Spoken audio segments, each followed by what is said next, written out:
a friend of mine who owns his own independent pharmacy and also works with a larger buying group came to the table and expressed how independent pharmacies were having difficulty with other revenue streams outside of filling prescriptions. And as a result, some were unfortunately closing their doors, yet they were a staple to the community. And so where they needed an opportunity to have another revenue stream, as well as something that would keep some people like farm techs or, clerks on board, we had a difficulty of finding brick and mortar and local leadership. And we thought we could maybe train those techs and clerks to become coaches and act as a front door to the larger suite of services that a pharmacy could offer to people.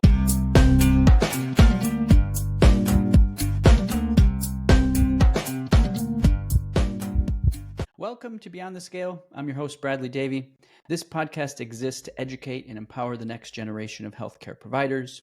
We're here to share powerful tips, tricks, and tools to help catalyze growth in the application of InBody's ecosystem of health assessment tools. Today, my guest is Dr. Nich Pertuit. He's an innovative professional with a solid history of success in driving wellness and performance initiatives. He specializes in motivation and applying behavioral economic strategies across numerous domains. And he's been working in the teaching and performance realm for over 15 years. Back in 2011, Nich received his PhD in curriculum and instruction with an emphasis in practical application of motivational theories and driving behavioral change from Texas Tech University. We'll talk today about how that relates to body composition, a never-ending quest to equip others with tools that they need to bring out the best in their tasks. Sometimes that has been through teaching as a professor, which he has done at Rocky Mountain College and the University of Texas, as well as Montana State University. Sometimes as a consultant, where he's worked with over 20 professional or university sporting programs, including Stanford University. Sometimes that has been as a professional athlete, where he spent over 6 years in the highest level of arena football. And now it is through helping empower others to become in control of their own health and therefore their lives through a wellness company he founded, Healthy Is Wellness, which expanded across the U.S. hand in hand with Independent Pharmacies. Welcome, Nich Pertuit. Bradley, thanks so much for having me. It's an honor to be here. My pleasure. Thanks for coming in. I know we've been working together for quite a few years here with Healthy Is, where you've started to do some innovative screening protocols, health risk reduction assessments, building some pretty cool software and technology there, and carting some InBodies around Montana. Tell me a little bit more about your background. Where did you get your start in healthcare and coaching, and how'd that get you where you're at today? Yeah, as you mentioned in my intro, I'm fascinated by designing plans, but it was one thing to design a plan's curriculum and instruction. It's another thing to get people to follow those plans. And inside the sports world, there wasn't a lot I had to do when it came to intrinsic motivation to help teams or help athletes, right? There was nobody that wanted to get injured, and everybody wanted to win as many games as possible or be the best version of themselves possible in their sports. And so what I found in that domain was when you used objective information, for example, like from the InBody, if you could give people feedback about how their behaviors are leading to better results or leading to metrics that should improve their chances of winning or decrease their risk of injury, there was a huge change in outcomes. In other words, we saw that teams would win more games if their best players stayed healthy. And inside the wellness world, I didn't see the same thing always happening. We saw a lot of opportunity where we were waiting for people to get sick or waiting for the people to be at risk before we intervened to help. And so my passion inside the healthcare world came about 7 years ago when I gave a presentation to some business owners while I was a professor at a small college in Montana. And I essentially said, hey, if you applied what we did in sports to the wellness world, in particular the corporate wellness world, here's what it would look like. And that's where Healthy Is Wellness began. And it all began around a single InBody and a single Airstream trailer, which has a story behind it as well. Tell me more about the structure of that program and what you're offering, and how is that set up with the InBody And sounds like it's mobile with the Airstream. Yeah, when I began, it was myself and then some college interns that I used. And what we did was we sold to some businesses this idea that there's other ways to measure your health beyond just taking an annual blood draw. That's one of the most common things that employers will do to check in on the health or the health risks of their population. They'll just take a single blood draw. There's a lot of inconvenience to the blood draw itself. It's one, people have to fast, so it means it has to be done in the morning. We miss people. Some people aren't willing to do this fast. Two was we saw that it doesn't include a lot of parts of health that people care about, right? It only includes those metrics by which the employer paid for the panel. So our solution was at first to go augment the blood draws that were happening. We would show up, we'd bring an InBody, and we'd often use our Airstream trailer, and we'd bring it out. And what we would do as part of the stations was, when they drew the blood, the results went off somewhere and they didn't see them. But InBody, you stand on it, and 1 minute later, we're already looking at their results and their printouts, and it's given information that people had rarely seen. It was, skeletal muscle mass. It was visceral fat. It was looking at intra versus extracellular water. And what I saw was not only was this interesting to people, which curiosity is one way to begin to open up behavior change with people, it was meaningful to them. They suddenly had other metrics to go off of by which to measure their health. So in 1 year, I went from working with one small group to working with about close to 5,000 individuals in a quarter. And that's when this thing turned into its own business. Tell me how independent pharmacies are involved in the program that you're offering. That's a unique value proposition, I think, for health coaching in today's day and age. So Healthy is Wellness, we've been growing it in my home state of Montana. And what's nice about that is we got to play in kind of an isolated area, but we're also across this large geographic region with not really high population density. And what we were after was, as we grew Healthy as Wellness in the state of Montana, and we created new hubs across our cities of Montana, and those hubs actually as like a hub and spoke, they would service the businesses in their area. One, was that profitable? Two, did it make a difference in people's health risks? And then three, what else could we do to expand this across the United States? Well, the first two we found out, yes, it made a difference in people's lives. And two, we were able to actually create a profitable business model through these essentially corporate memberships where we'd come back either on a quarterly or monthly basis so people could experience the InBody and some other assessments we did. Well, one of the downsides we had was as we started to grow, one of the barriers was though we feel that we're pretty good at training coaches and taking something like an InBody and other technologies and putting them into a common platform so the results look the same, it was difficult to find good local leadership as well as local brick and mortar. That's just expensive as you look at locations across the US. And so a couple of years ago, a friend of mine who owns his own independent pharmacy and also works with a larger buying group came to the table and expressed how independent pharmacies were having difficulty with other revenue streams outside of filling prescriptions. And as a result, some were unfortunately closing their doors, yet they were a staple to the community.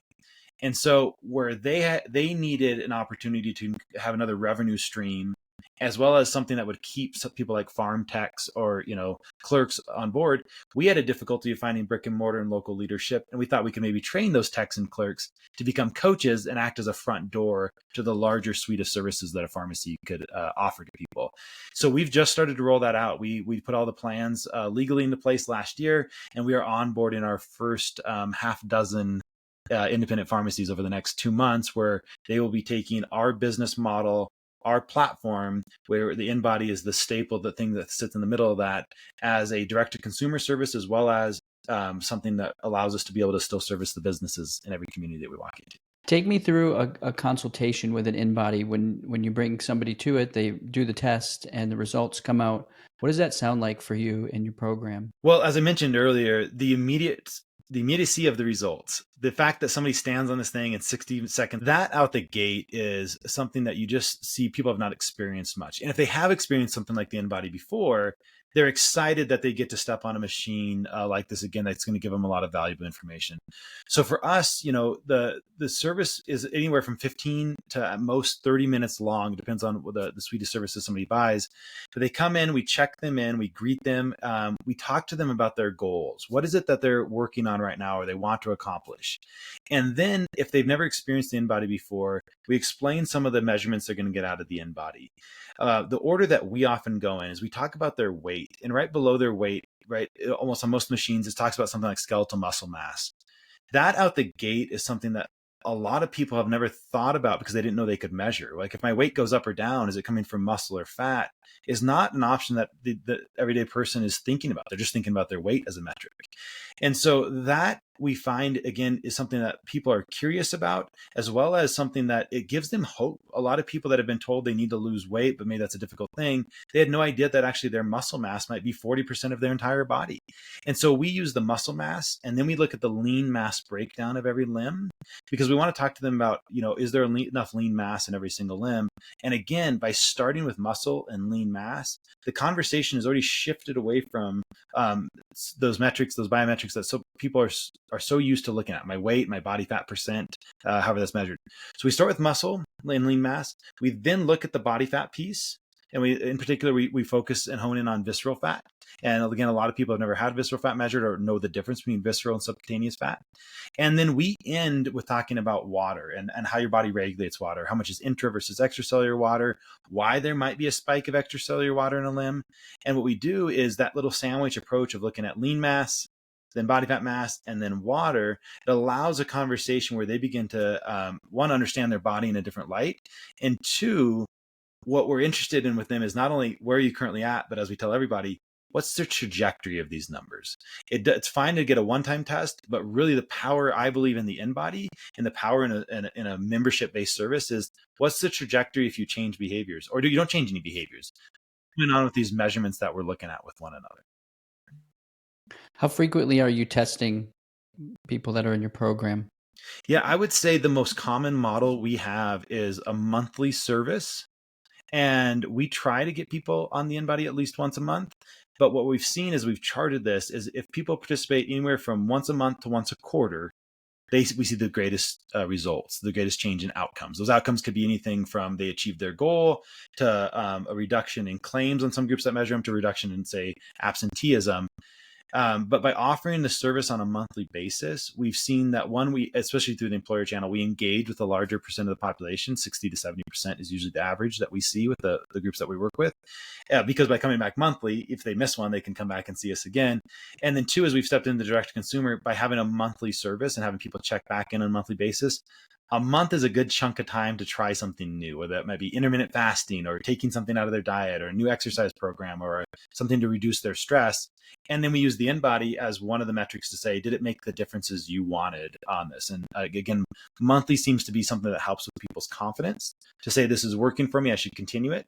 And it also helps where we can alter a path if, one, it didn't work for them, they did it, but they didn't change the measurements we wanted, or two, they were unable to stick with the plan that we had sorted out together, and it allows us an opportunity each month to revisit that plan versus waiting too long before maybe they've gone down too far down a rabbit hole. And this, again, being big on motivation and behavior change, it's not just measuring once or once a year.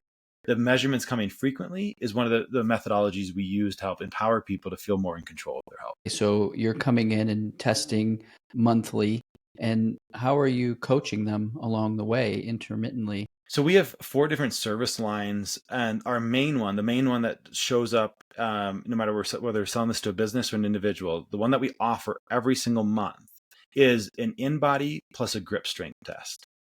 And what we do by combining the two of those is, one, grip strength, not very invasive. In other words, people don't mind talking about whatever their grip strength is and how much kilograms of force they can create. But it's informative to us because if people aren't creating enough force, given their size in their peripheral nervous system, we want to know why. The InBody and grip strength and other assessments we do, they don't tell us why something is the way it is. They just simply give us objective information back. And so we explain to people as part of our program, the whole reason you should do an InBody and a grip strength or any other suite of services is because you want to know, is what you're currently doing putting you more in control of your health? Is it leading down the trajectory of where you want it to go? And so having those objective measures, they allow us to talk to people about, if your behaviors are leading to what you want, great. How do we keep you going on those things? But if they're not, what can we do to intervene? And so the 3 parts for us of the behavior change program are, in order to get to where you want to go, first, do you know where you're at? That's where these measurements come into play quite a bit. Where am I at with my current health? They don't measure everything about your health, right? We don't have a machine that measures friendships or purpose or happiness, but they do measure a lot of interesting things that a lot of people don't consider. They also measure things like visceral fat that I think are extremely important to understand the trajectory of. Part two is, okay, well, where do you want to go? And some people have a really specific idea here. They have a smart goal, right? It's very measurable. Some people just have a general goal. Hey, I just want to sleep better, or I just want to be around for my grandkids, or I just fill in the blank. No matter what somebody's goal is, we then take it to the third piece, which is, okay, how do you want to get there? What is it that you're currently doing that's going to make a difference? And sometimes people have an idea and they just need help with the plan. Sometimes people have no idea where to start. And so what we then do is we work on a program that is based around one behavior change a month. And then you use the measurements to come back in and say, again, based on what your goal is, some of these measurements directly impact that. You want to lose weight, let's make sure you're losing fat, not muscle. But if you want to sleep better, I would tell you if your visceral fat is going up or there's too much inflammation in the body, edema, that's interfering as well. And so it allows us to watch those and say, are the changes we're making actually making a difference for you? If so, great. If not, what can we do to intervene? And so that we just put that on repeat. And by weaving in at least once a quarter other services, say a movement service where you measure people's balance, or a cognitive test, once a year, or some finger prick information, we found that when we weave that in, say once a quarter, combined with the frequency of the InBody, it's a very powerful program that's sticky for people and doesn't get stale. And it allows them to choose what metrics are most important ones. 4 or 5 months into this, they understand the metrics really, really well. Do you see any relationship between the body composition and the other metrics that you're assessing as you've kind of compiled the data over time? What has it been, 6-7 years now? Yeah. Maybe Yep. more. What kind of relationships do you see between the data that you're using? Yeah, one of the most powerful ones that we're about is metabolic diseases, metabolic syndrome. It's estimated that maybe close to 90% of us have some form of metabolic dysfunction. Well, when that's often talked about, immediately people go to blood metrics. I want to measure stuff like A1C, which is looking at, these blood glucose spikes, the glycosylation of hemoglobin in the blood. It's a great marker for it. We also talk about, short-term inflammation, things that show up inside the blood, where we're looking at everything from, spit cortisol levels to creatinine in the blood. So there's these metrics that people almost give, in my opinion, too much weight to, because what we've found is that if visceral fat starts to go up, the trajectory of that number, that is highly correlated to metabolic dysfunction. Not just have we found that there's a lot of studies out there that have shown the same thing. From a fall risk perspective, we analyze movement. I could tell you that if you have too much edema in the legs, you're at a fall risk. Your body's not firing back quick enough. So we found that. Or if there's an imbalance from one leg to the other, like you favor one side or the other on our movement analysis, it often shows up in the InBody as well, either as a lean mass difference, or again, one limb has too much extracellular water compared to total body water. Those are some of the biggest ones we've seen. The flip side of that is it helps reverse some metrics that people have heard they should care about, but maybe aren't highly correlated to their actual health outcomes. So BMI is one of those. BMI gets listed on the InBody sheets. We have it there because it's a frame of reference from a general population perspective. But we've helped a lot of people. One of my favorites is an HR director who weighs 360 pounds, who is always told to lose weight. Yet when he stepped on the InBody, 180 pounds of him was muscle. He was half muscle, 50% muscle. He's like the NFL athletes I used to work with. And so it also not only does it help reinforce that there's certain correlations we should pay attention to, visceral fat trajectory and metabolic dysfunction. And visceral fat, by the way, is it will show up quicker. Like if it starts to go down, it means the behavior changes make a difference. But also it allows us to flip the script on certain things like just what's my BMI and whether that is an outcome of health, when we can actually look at skeletal muscle mass and lean mass. What kind of advice would you give a doctor or a pharmacy considering bringing in body composition and implementing it? Well, there's several avenues where I think it's integral to the business, where we want metrics back to give to people. And if you're thinking, I'll use the pharmacy in particular, this works well for the provider offices as well. An InBody is just as quick as most scales, yet it gives us so much more information than just the weight, which is critically important. But another piece of this is it's sticky to the individual. In other words, they're curious about it. They're intrigued by it. It gives them more metrics to pay attention to, which I think is a really good thing when we're trying to understand that health is not just some linear equation. And that allows you as a provider or as the pharmacist to be able to say, look, there could be several variables that we should be paying attention to. And the InBody opens up that conversation in a very concrete way. It's abstract sometimes to end users, to individuals, when we talk about health, and there's there's not something concrete to look at. The InBody immediately makes it concrete. I can look at not just your weight, but I can look at these other metrics that contributed to your whole composition. And suddenly I begin to think about health in a different way. Oh, there might be several measurements I should be able to consider. The other piece of it that the reason we're pursuing pharmacies in particular to be able to expand our services is they can go above and beyond some of the things we can do. So for example, we work on behavior change and then using the InBody and some other tests to assess people's health. Well, sometimes those people need help beyond just behavior change. They might have supplements that they could be talked about with them. Perhaps they need some sort of comprehensive med review to see if maybe some of their over-the-counter prescription drugs are causing some sort of nutrient depletion. Maybe they need a hormone test to complement these things. I think providing the InBody as a latch point into that larger ecosystem is a brilliant way to get people interested. It's easy to be able to offer a free test. Come in and do this free test, and then we can talk about health. And so we've seen that as we've begun to roll that out with some of our pharmacy partners, they are immediately augmenting our current services with other services that are very natural to them. Some of them I just named, the supplements, the panels, the hormone panels they might look at. And it's making it where this end user feels like the center of their own health and they feel like they're the driver now. And that is the key to long-term behavior change, therefore long-term outcome change. So to me, it's a no-brainer in my honest opinion, it should be in every primary care and every pharmacy in the United States because of the value of the information we can get so quickly and how it can augment the other services.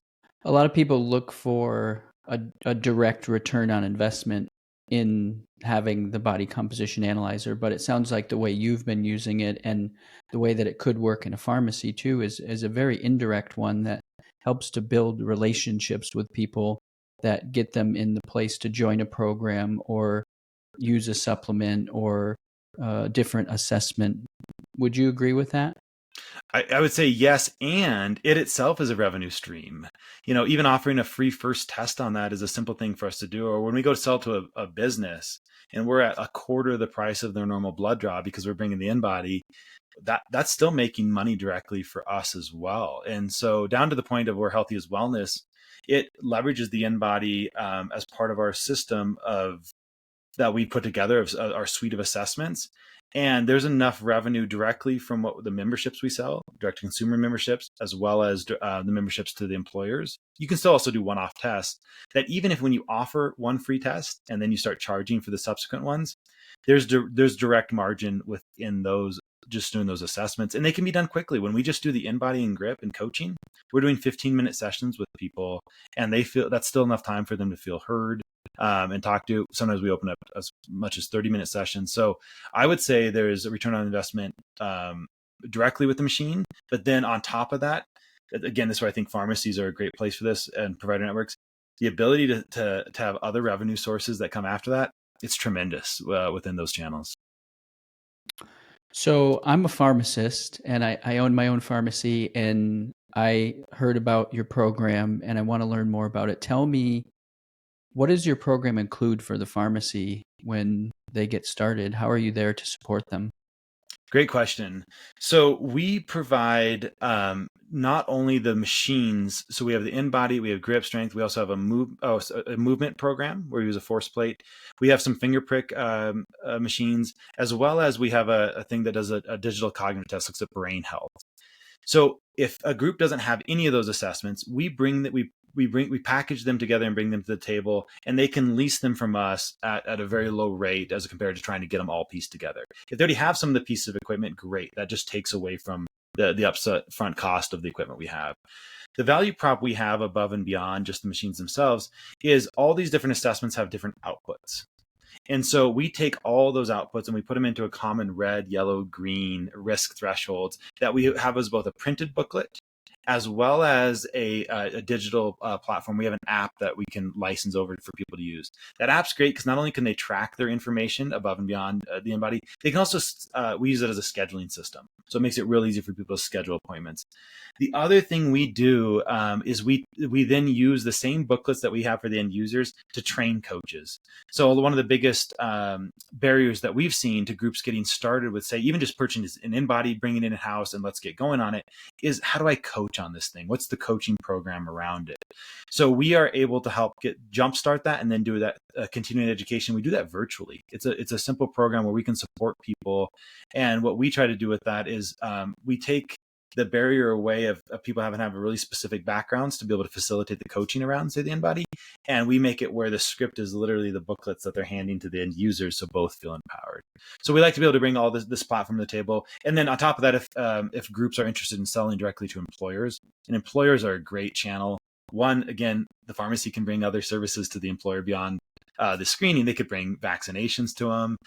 They could talk to them about even like micronutrient testing. We've stepped into that, and it's one, it's profitable, and two, it's informative. But two, then those people that work at the local employers, the businesses, can also be people that now we're driving to walk in through the pharmacy as well. So we'll teach all that, and we have marketing materials and things that we can onboard groups pretty quickly. So it sounds like a plug and play solution for a pharmacy to add significant programs to be able to engage their customers. How important is the relationship with the patient in that situation? And how does the program help to build that relationship as well? It's critical that the person who walks through the doors looking for a solution to either optimize their health, avoid a risk, or just understand where they're at with their health, they want to walk into a trusted space. And one that, again, pharmacies have a leg up here. Pharmacists are still one of the most trusted professions on the face of the planet. And so what that relationship, what we can do to help foster that is we have a script by which we can ask people questions that begin to get them to open up or think about health in a different way. Again, the InBody here is instrumental because it allows us to talk about a non-invasive tool where we can say to people, what are you using to measure your health? What are you using to measure success of your health, right? If I were to ask the question, how healthy are you? People are going to think of something, right? And a lot of times they go to their weight or the thing that's worst about them. They don't have all the other metrics by which to measure these things. And so that building up of trust that comes sometimes from saying, hey, your health is a lot more than just a single number. And again, the InBody helps facilitate this. It makes it very concrete out the gate. It begins to open up their mind where they begin to ask questions back to our coaches to say, oh, I never thought about this in this way. Do you think maybe, I'll fill in the blank, but like, do you think maybe since I've had a baby, that might influence the way I sleep?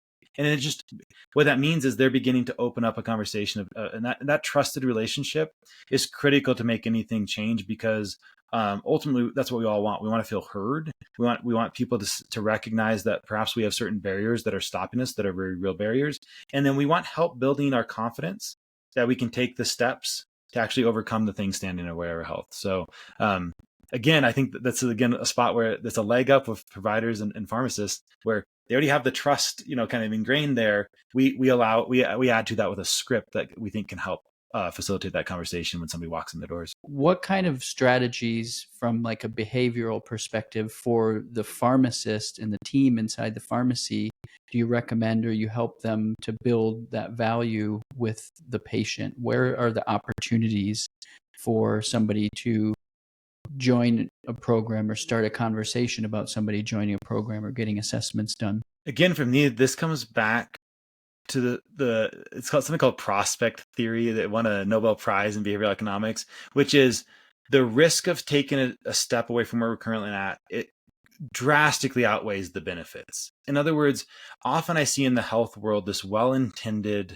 language around here's the benefits of X, the benefits of testing, the benefits of changing your diet, the benefits of these supplements.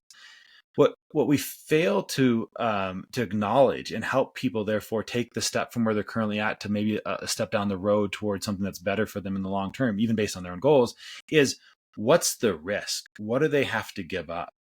And so one of the best things that we try to do is we try to take that off the table immediately. You kind of heard some of the language I used earlier, but this is common language we use, which we say, hey, there is no machine in the world that can measure all aspects of your health. Some of the most important aspects of your health are your friendships or your purpose. But have you ever had certain things measured, like your visceral fat? Have you ever had things like your skeletal muscle mass measured? And so when we start to pique their interest of like, I don't know if I've ever had that. And often we use the language of like, unless you're a professional athlete or a NASA astronaut, maybe you didn't even know this technology was available to you.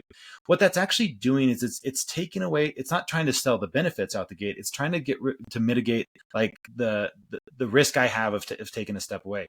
And so what we tell to people is, if you get on this machine, our language is, we can actually tell you how to break down your results without even looking at your results. In other words, right, another risk is, man, you're going to look at that and you're going to see how much fat's on my body. It's the first thing I might think of.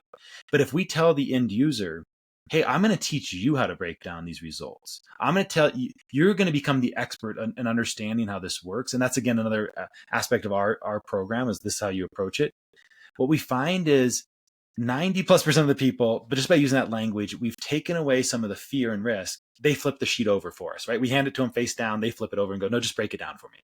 The other 10% or so that don't do it, they're holding it, and we're using a generic one to walk through it and telling them to outline on their own.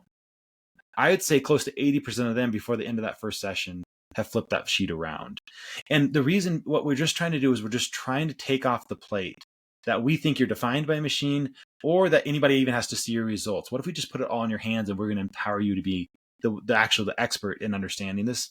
We found that strategy helps a lot, where it makes people comfortable to be able to then share, and it gets them away from that first reluctant step to being open to maybe taking the first baby step toward a change. What other kinds of things have you learned about the InBody and applying the InBody in your business over your years of experience that you think is not that common for other people to know, or maybe a challenge that somebody might face when they're implementing it that we might be able to help them overcome? Yeah, I'll take both of those on. One is, though we take all the different assessments we do, I think we use about 12 different machines total in our program. If you take everything, we'll turn all of the results into a common format, a red, yellow, green risk format. That is great for somebody later on trying to understand their risks, and for employers trying to understand the risk of their population. But one thing that we think is still really special that I don't think we'll ever get away from is, we still use the InBody printouts, and we have different colors of highlighters to go through the different parts. And that works so well. So for example, we'll highlight the muscle mass and then the lean mass breakdown in yellow. And one thing that is just so interesting to people is the percent of their lean mass in every limb, and what that percent of lean mass in every limb means to them.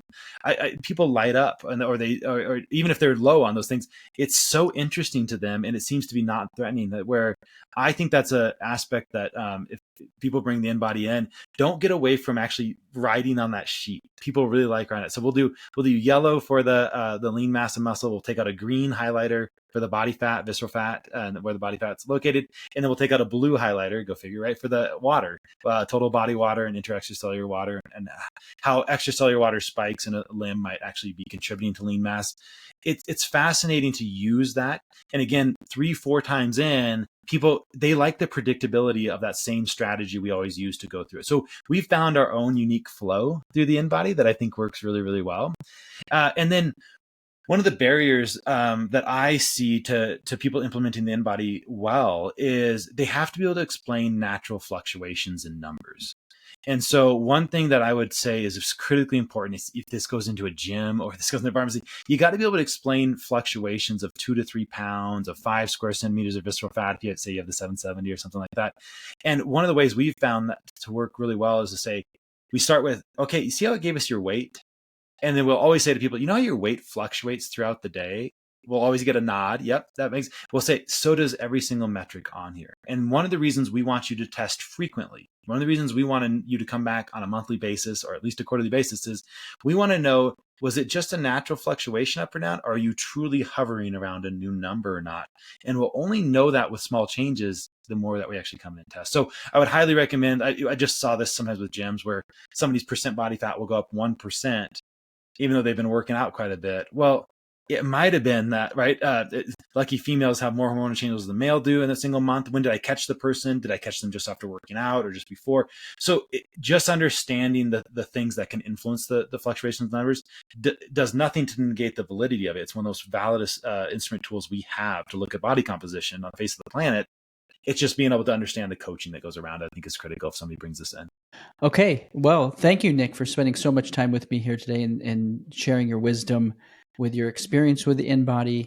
And tell me for anybody, whether it's a pharmacy or somebody who was interested in connecting with you after listening to this, what's the best way for them to get in touch? Well, thank you, Brad, because one of my personal missions is to empower everybody to be in control of their health and therefore I think their lives.